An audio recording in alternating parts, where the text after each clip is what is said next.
আসসালামু আলাইকুম। আমার অনলাইন ক্লাসে আমার শিক্ষার্থীদের স্বাগতম। আমার আশা করছি আমার নবম ও দশম শ্রেণীর শিক্ষার্থীরা ইতিমধ্যে সপ্তম অধ্যায়ের অ্যাসিড এবং ক্ষার সম্পর্কে জানতে পেরেছ। আজকে আমরা পড়ব সপ্তম অধ্যায়ের পাঠ 7.4 লবণ। আজ আমরা লবণ এবং লবণের ব্যবহার সম্পর্কে জানবো, এছাড়া বিভিন্ন লবণের বৈশিষ্ট্য সম্পর্কে জানবো। প্রথমে আসা যাক যে লবণটা কি। লবণ কি আমরা জানি, আমরা এর আগে প্রশমন বিক্রিয়া গত ক্লাসে পড়েছিলাম। সেখানে কি হয়েছিল, সেখানে অ্যাসিড এবং ক্ষারের বিক্রিয়ায় লবণ এবং পানি উৎপন্ন হয়। তাহলে আমরা কি বলতে পারি যে প্রশমন বিক্রিয়ায় অ্যাসিড এবং ক্ষারের বিক্রিয়ার ফলে পানি ছাড়া যে যৌগ তৈরি হয় তাকে লবণ বলে। অর্থাৎ কোনো বিক্রিয়ায় যখন অ্যাসিড এবং ক্ষার একসাথে বিক্রিয়া করে এবং পানি উৎপন্ন করে, এছাড়া আলাদা যে যৌগটা উৎপন্ন করে পানি ছাড়া, সেটাই হচ্ছে লবণ।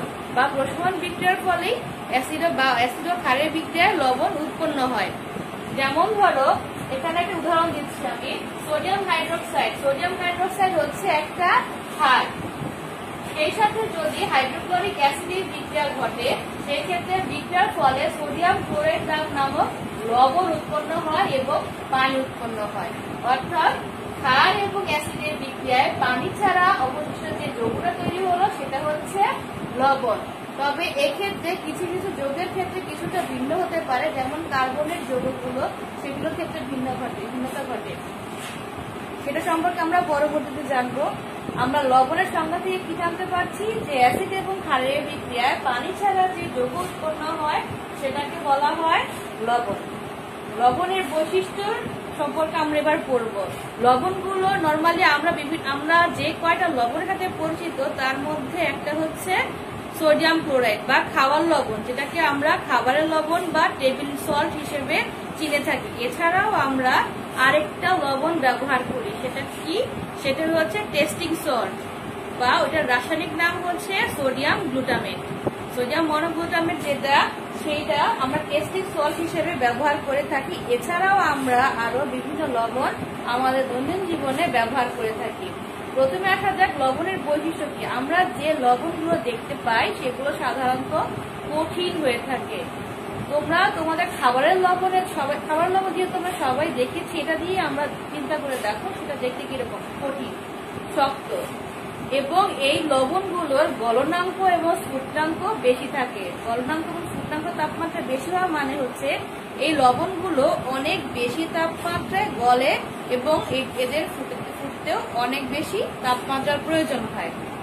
সুতরাং বলা যায় যে কি, এই লবণগুলো কঠিন আকৃতির হয়, লবণগুলোর গলনাঙ্ক এবং স্ফুটনাঙ্ক তাপমাত্রা বেশি হয়ে থাকে, অনেক বেশি হয়ে থাকে। এছাড়াও আরেকটা বৈশিষ্ট্য হচ্ছে, সেটা হচ্ছে লবণ পানিতে দ্রবীভূত হয়, পানিতে লবণগুলো মিশে যায় কিছু লবণ ছাড়া। এক্সেপশনাল কিছু লবণ আছে, যেমন সিলভারের লবণগুলো, সিলভার ক্লোরাইড আর সিলভার সালফেট। এছাড়া ক্যালসিয়াম কার্বনেট লবণ, যেটা পানিতে দ্রবীভূত হয় না। ক্যালসিয়াম কার্বনেট কি আমরা জানি, ক্যালসিয়াম কার্বনেট হচ্ছে চুনা পাথর, যেটা পানিতে দ্রবীভূত হয় না।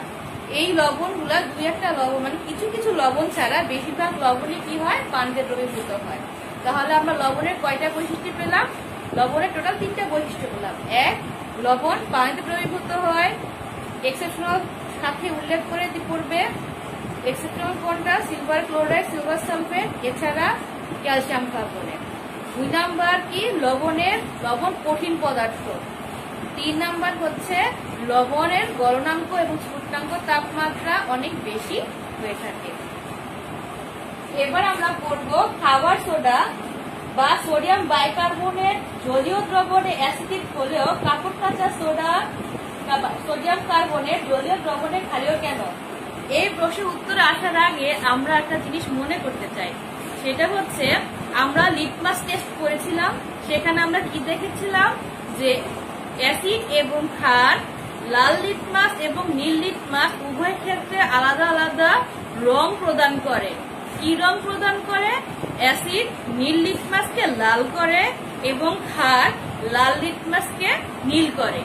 তো এক্ষেত্রে লবণগুলো হয় সাধারণত নিরপেক্ষ। লবণের প্রধান ধর্ম হচ্ছে লবণ নিরপেক্ষ হয়। এটাও তোমরা লবণের বৈশিষ্ট্যের মধ্যে উল্লেখ করতে পারো যে লবণ নিরপেক্ষ ধর্মী হয়ে থাকে, এটা অ্যাসিডিকও হয় না, ক্ষারীয় হয় না। কিন্তু এই লবণগুলোকে যখন আবার পানিতে দ্রবীভূত করা হয়, অর্থাৎ পানির জলীয় দ্রবণে পরিণত করা হয়, তখনই এই এক একটা লবণ আবার এক রকম ধর্ম প্রদর্শন করে। এর মধ্যে একটা লবণ হচ্ছে খাবার সোডা বা বেকিং সোডা, যেটা আমরা বেকারি শিল্পে ব্যবহার করি, সোডিয়াম বাইকার্বনেট।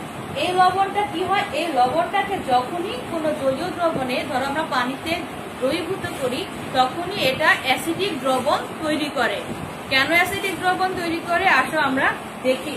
সোডিয়াম বাইকার্বনেটে কি কি আছে, সোডিয়াম, হাইড্রোজেন এবং কার্বনেট আছে। তো যখনই সোডিয়াম বাইকার্বনেট পানিতে দ্রবীভূত হয়, তখনই সেটা সোডিয়াম আয়ন, হাইড্রোজেন আয়ন এবং কার্বনেট আয়ন প্রদান করে। তো আমরা অ্যাসিডের সংজ্ঞা থেকে কি জেনেছিলাম, যে সকল যৌগ পানিতে হাইড্রোজেন আয়ন ত্যাগ করবে বা জলীয় দ্রবণে হাইড্রোজেন আয়ন প্রদান করবে, তাদের আমরা বলবো অ্যাসিড। যেহেতু এটা লবণ, যখন সে লবণ অবস্থায় থাকে তখন কিন্তু সে নিরপেক্ষ থাকে, তখন অ্যাসিডের ধর্ম প্রদর্শন করে না, ক্ষারের ধর্ম প্রদর্শন করে না। কিন্তু যখনই আমরা লবণটাকে পানিতে দ্রবীভূত করছি, তখনই ও হাইড্রোজেন আয়ন ত্যাগ করার ফলে জলীয় দ্রবণে অ্যাসিডিক ধর্মটা প্রদর্শিত হবে। এই দ্রবণে যদি আমরা নীল লিটমাসকে ডুবাই, তাহলে সেক্ষেত্রে নীল লিটমাস লাল রং ধারণ করবে, অর্থাৎ দ্রবণটা যে অ্যাসিডিক সেটা প্রদর্শন করে। আবার আরেকটা সোডা আছে, সেটা হচ্ছে কাপড় কাটা সোডা। আমরা নর্মালি কাপড় ধুতে মাঝে মাঝে ইউজ করে থাকি, সেটা হচ্ছে অনেকে ইউজ করে। এই কাপড় কাটা সোডার রাসায়নিক নাম হচ্ছে সোডিয়াম কার্বনেট। সোডিয়াম কার্বনেটও একটা লবণ, কিন্তু এই লবণটা দেখো, সোডিয়াম বাইকার্বনেটও সোডিয়ামের লবণ, সোডিয়াম কার্বনেটও সোডিয়ামের লবণ, কিন্তু ডিফারেন্স শুধু একটাই, সেটা হচ্ছে একটা হাইড্রোজেনের উপস্থিতি। সোডিয়াম বাইকার্বনেটে একটা হাইড্রোজেন থাকবে, সোডিয়াম কার্বনেটে কোনো হাইড্রোজেন নেই। শুধুমাত্র এই হাইড্রোজেনের উপস্থিতি এবং অনুপস্থিতির কারণে এই লবণের জলীয় দ্রবণে দুইটা লবণ দুই রকম ধর্ম প্রদর্শন করে। কেমন করে দেখো, সোডিয়াম কার্বনেটকে যখনই আমরা পানিতে দ্রবীভূত করছি, তখনই সোডিয়াম কার্বনেট ভেঙে কিসে পরিণত হয়, সোডিয়াম কার্বন ডাইঅক্সাইড এবং পানিতে পরিণত হয়। আচ্ছা, সোডিয়াম বাইকার্বনেটকে পানিতে যখনই দ্রবীভূত করা হয়, তখনই সোডিয়াম কার্বনেটে হাইড্রোজেন আয়ন না থাকার কারণে সেটা জলীয় দ্রবণে হাইড্রোজেন দিবে না। কিন্তু সোডিয়াম কার্বনেট কি করে, পানিতে দ্রবীভূত হয়ে সোডিয়াম হাইড্রোক্সাইড এবং কার্বনিক অ্যাসিড তৈরি করবে। এই যে সোডিয়াম এবং কার্বনেট যখন আলাদা হয়ে যাবে, তখন সোডিয়াম মেইনলি প্রথমে কি ঘটে, বিক্রিয়াটা যদিও তোমাদের বই একবার লেখা আছে, বাট ঘটনাটা ঘটে এইরকম, যখনই সোডিয়াম কার্বনেটকে আমরা পানিতে দ্রবীভূত করব, সোডিয়াম আয়ন এবং কার্বনেট আয়ন আলাদা হয়ে যায়। আলাদা হওয়ার পর পানিতে যে হাইড্রোজেন আয়ন থাকে এবং হাইড্রোক্সাইড আয়ন থাকে, এই দুই ধরনের আয়ন এদের সাথে নতুন যৌগ গঠন করে। যেমন সোডিয়ামের সাথে পানির হাইড্রোক্সিল আয়ন যুক্ত হয়ে সোডিয়াম হাইড্রোক্সাইড তৈরি করে, আর পানিতে যে হাইড্রোজেন আয়ন থাকে সেটা এই কার্বনেট যৌগের বা কার্বনেট আয়নের সাথে যুক্ত হয়ে hydrogen carbonate acid, carbonic acid বা কার্বনিক অ্যাসিডটাই তৈরি করে। এখন কথা হচ্ছে, এখানে তো কার্বনিক অ্যাসিডও তৈরি হলো, সোডিয়াম হাইড্রোক্সাইডও তৈরি হলো, কিন্তু জলীয় দ্রবণে কেন এটা ক্ষারীয় ধর্ম প্রদর্শন করে? এটাই হচ্ছে মেইন কোশ্চেন। এখানে প্রশ্নটা এমনও আসতে পারে যে সোডিয়াম কার্বনেট জলীয় দ্রবণে ক্ষারীয় ধর্ম কেন প্রদর্শন করে, এভাবে প্রশ্নটা আসতে পারে। সেক্ষেত্রে তোমরা কি করবে, প্রথমে সোডিয়াম কার্বনেটের বিক্রিয়াটা দিয়ে দেবে, যে সোডিয়াম কার্বনেট কি করে, পানিতে বিক্রিয়া করে বা পানিতে দ্রবীভূত হয়ে জলীয় দ্রবণে সোডিয়াম হাইড্রোক্সাইড এবং কার্বনিক অ্যাসিড তৈরি করে। এরপর এখন সোডিয়াম হাইড্রোক্সাইড একটা ক্ষার, যেটা খুবই শক্তিশালী একটা ক্ষার, কিন্তু কার্বনিক অ্যাসিড যে অ্যাসিড, এটা একটা দুর্বল অ্যাসিড। আমরা আগেই পড়েছি সবল অ্যাসিড এবং দুর্বল অ্যাসিডের মধ্যে ডিফারেন্সটা কি, যে সবল অ্যাসিড গুলো পানিতে দ্রুত বিয়োজিত হয়, অর্থাৎ যতটা অণু থাকবে ঠিক তত সম্ভব হাইড্রোজেন আয়ন ত্যাগ করবে, কিন্তু দুর্বল অ্যাসিড গুলো কি করে, সম্পূর্ণভাবে বিয়োজিত হয় না, ফলে যত সংখ্যক অণু থাকে সবগুলো থেকে আমরা হাইড্রোজেন আয়ন পাবো না। তাহলে জলীয় দ্রবণে কার্বনিক অ্যাসিডটা কি করে, সবগুলো হাইড্রোজেন আয়ন দেয় না, কিন্তু ক্ষার যেহেতু শক্তিশালী, অর্থাৎ এখানে যেহেতু সোডিয়াম হাইড্রোক্সাইড একটা শক্তিশালী ক্ষার, সেটা পানিতে কি করে প্রচুর পরিমাণে হাইড্রোক্সাইড আয়ন প্রদান করে। এই কারণে কি হয়, পানিতে অ্যাসিডের তুলনায় ক্ষারের আধিক্য বেশি থাকে এবং জলীয় দ্রবণটা কি করে ক্ষারীয় ধর্ম প্রদর্শন করে। এর ফলে সোডিয়াম কার্বনেটের জলীয় দ্রবণে যখনই আমরা লাল লিটমাসকে দিব বা লাল লিটমাস ডুবাবো, তখনই লাল লিটমাস নীল রং ধারণ করবে। এই নীল রং ধারণ করার কারণ হচ্ছে দ্রবণে উপস্থিত হাইড্রোক্সাইড আয়ন। সোডিয়াম হাইড্রোক্সাইড দ্রবণে অনেক পরিমাণে হাইড্রোক্সাইড আয়ন প্রদান করবে, সেই কারণেই এই দ্রবণটা ক্ষারীয় ধর্ম প্রদর্শন করবে। তো আমাদের যদি প্রশ্ন আসে যে খাবার সোডা জলীয় দ্রবণে অ্যাসিডিক হলেও কাপড় কাচা সোডা জলীয় দ্রবণে ক্ষারীয় কেন, এভাবেও আসতে পারে। অথবা আসতে পারে যে সোডিয়াম বাইকার্বনেট জলীয় দ্রবণে অ্যাসিডিক হলেও সোডিয়াম কার্বনেট কেন জলীয় দ্রবণে ক্ষারীয়। অথবা ভেঙে ভেঙেও আসতে পারে যে সোডিয়াম কার্বনেট কেন জলীয় দ্রবণে ক্ষারীয় তা ব্যাখ্যা করো। কারণ সোডিয়াম কার্বনেট কি হয়, পানিতে যখন দ্রবীভূত হয় তখন সোডিয়াম হাইড্রোক্সাইড এবং কার্বনিক অ্যাসিড একটা অ্যাসিড এবং একটা ক্ষার দুটোই তৈরি করে, কিন্তু জলীয় দ্রবণে কেন ক্ষারীয় ধর্ম প্রদর্শন করবে, এভাবেও কোশ্চেন আসতে পারে। কোশ্চেন যেভাবেই আসুক না কেন, তুমি যদি এটা ভালোভাবে বুঝতে পারো তাহলে তুমি সুন্দরভাবে এটা অ্যান্সারটা করতে পারবে। এর মেইন কারণই হচ্ছে এই দুইটা রিঅ্যাকশন, যা sodium bicarbonate sodium ion, hydrogen ion এবং কার্বনেট আয়ন হিসেবে ভাগ হওয়ার ফলে যে হাইড্রোজেন আয়নটা পাওয়া যায় সেটার কারণে অ্যাসিডিক হয়। আর সোডিয়াম কার্বনেট যখনই পানিতে জলীয় দ্রবণে বিক্রিয়া করে তখন সোডিয়াম হাইড্রোক্সাইড নামক একটা শক্তিশালী ক্ষার তৈরি করে এবং কার্বনিক অ্যাসিড নামক একটা দুর্বল অ্যাসিড তৈরি করে। এখানে অ্যাসিড দুর্বল হওয়ায় ক্ষার শক্তিশালী হওয়ায় ক্ষারের আধিক্য বেশি থাকে এবং জলীয় দ্রবণটা ক্ষারীয় হয়ে থাকে। এটাই হচ্ছে মূল কথা। এবার আসা যাক লবণের ব্যবহার। আমরা লবণকে কিভাবে কোন কোন জায়গায় ব্যবহার হতে দেখি। নর্মালি আমরা খাবার হিসেবে লবণকে ব্যবহার করি, এছাড়া শাকবর্ধক হিসেবেও লবণ ব্যবহার করি। এছাড়াও আমরা কিছুটা যে লবণ ব্যবহার করি সেটা হচ্ছে আমরা যে আমাদের কাপড় কাচার সোডা ব্যবহার করি সেটাও এক ধরনের লবণ, অর্থাৎ সোডিয়াম কার্বনেট, এটা এক ধরনের লবণ। আবার আমরা যে গোসল করি সাবান দিয়ে, সেই সাবানটাও কি হয় সোডিয়াম স্টিয়ারেট নামক এক ধরনের লবণ দ্বারা তৈরি। এছাড়া শেভিং ফোম, সেটাও পটাশিয়াম স্টিয়ারেট নামক এক ধরনের লবণ দ্বারা তৈরি। তোমরা এগুলো বইয়ের মধ্যে আছে, সুন্দরভাবে পড়ে ফেলবে, কারণ অবজেক্টিভের জন্য এর ছোট ছোট ইনফরমেশন গুলো খুবই দরকারি।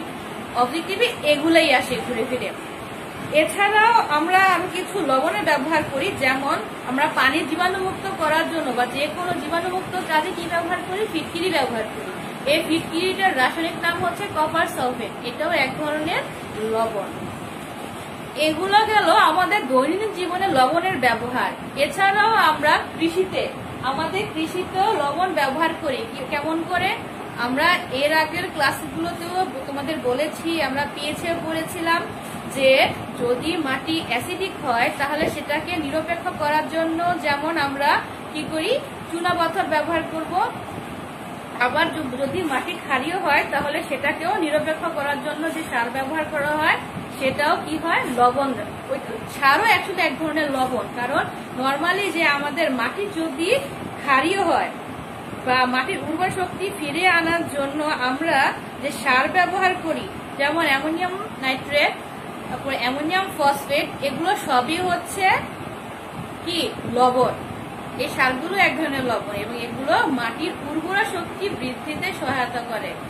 এছাড়াও মাটির বিভিন্ন রকম, মাটিতে যদি কোনো অণুজীব বা শৈবাল ধ্বংস করার প্রয়োজন হয় তাহলে সেই ক্ষেত্রে তুঁতে বা ফিটকিরি ব্যবহার করা হয়। এছাড়া চুনাপাথরও মাটির উর্বরতা বৃদ্ধির জন্য ব্যবহার করা হয়। চুনাপাথরটা কি, ক্যালসিয়াম কার্বনেট, এটাও একটা লবণ। এই লবণও কি করা হয়, মাটির উর্বরতা বৃদ্ধিতে সহায়তা করে। এরপর আসা যাক শিল্প কারখানায়। শিল্প কারখানায় কোথায় লবণ ব্যবহার করা হয়? সামনে কোরবানি ঈদ আসছে, তারপরে কি হয়, কোরবানি ঈদে পশুর চামড়া সবাই সংরক্ষণ করে। তোমরা কি দেখেছো যে চামড়াগুলো কিভাবে সংরক্ষণ করা হয়?